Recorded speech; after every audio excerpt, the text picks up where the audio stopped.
Sang-ayon ng ilang mga magulang sa naging desisyon ng Department of Education na ipagpaliban na muna ang pagsasagawa ng nationwide simultaneous school safety drill for active attack incidents.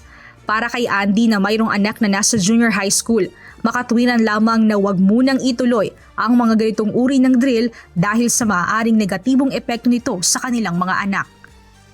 Kasi magkakagulo yan eh.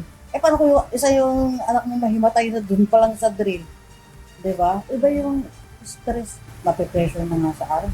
Mape-pressure pa din sa drill. Batid ni Andy na mahalaga na matutuhan ng mga estudyante kung ano ang mga dapat gawin sakaling may mangyaring active attack sa loob ng eskwelahan. Subalit binigyang diin niya na bilang magulang, maaari naman itong ituro sa paraang hindi makapagdaragdag ng takot at stress sa mga bata.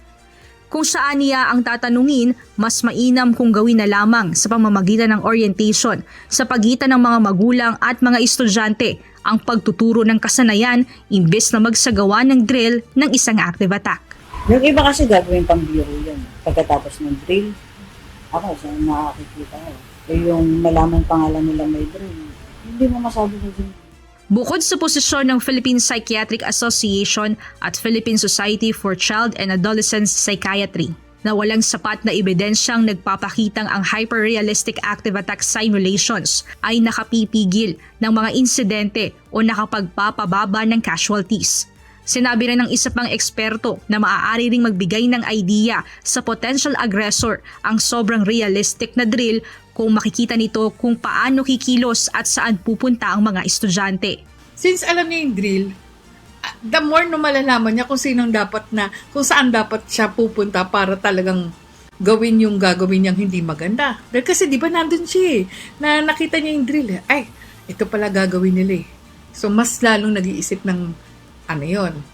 Bukod dito, may posibilidad din aniya na matrigger ang ilang bata at maisip nila na hindi na safe space ang paaralan.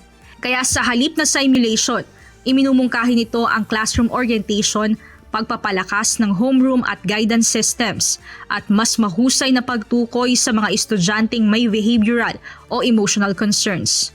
Sa pahayag na inilabas ng Department of Education, sinabi nito na ipagpapaliban muna nila ang pagsasagawa ng nationwide simultaneous school safety drill for active attacks incidents dahil sa ilang class suspension at ililipat na lamang sa unang linggo ng Setyembre.